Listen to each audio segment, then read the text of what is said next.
WT0602, Rosalita Vargas, 37 years old of age, married, undergraduate, 2 years experience, housemaid in the Philippines. Tell me something about yourself. Hi, I'm Rosalita de Guzman Vargas. I'm a member of Iglesia Ni Cristo Church of Christ. I have 4 daughters. My eldest is 19 years old and my youngest is 1.5 years old. I live at Marikina City. How many hours travel going to agency? 1 hour. If with children, who will take care of them? My husband will take care of them and my parents. Tell me the experience, your housemaid experience in the Philippines. I have experience housemaid in the Philippines in Valenzuela City. I took care of 3 sons of my employer there and cleaning the household, washing their clothes, ironing their clothes, cleaning the garden, cooking. Are you willing to take care of newborn baby? Yes, ma'am. How about the elderly? Yes, ma'am, I can. Do you know how to cook Chinese foods? I know some Chinese food, ma'am, to cook. Do you know how to do bottle feeding? Yes, ma'am.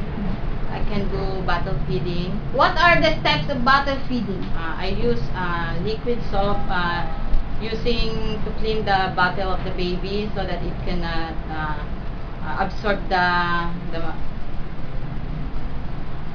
scent of the soap. And then I can sterilize 10 minutes the bottle.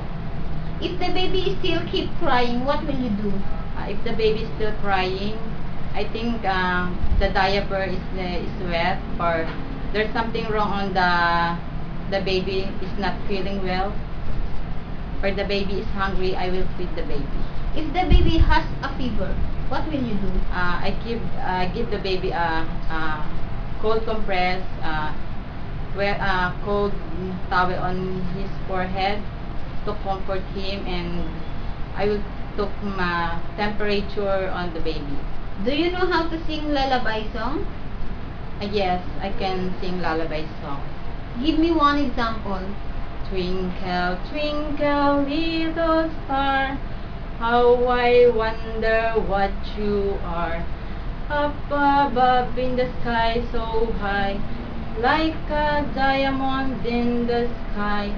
Twinkle, twinkle, little star, how I wonder what you are. Thank you. If you feel homesick, what will you do?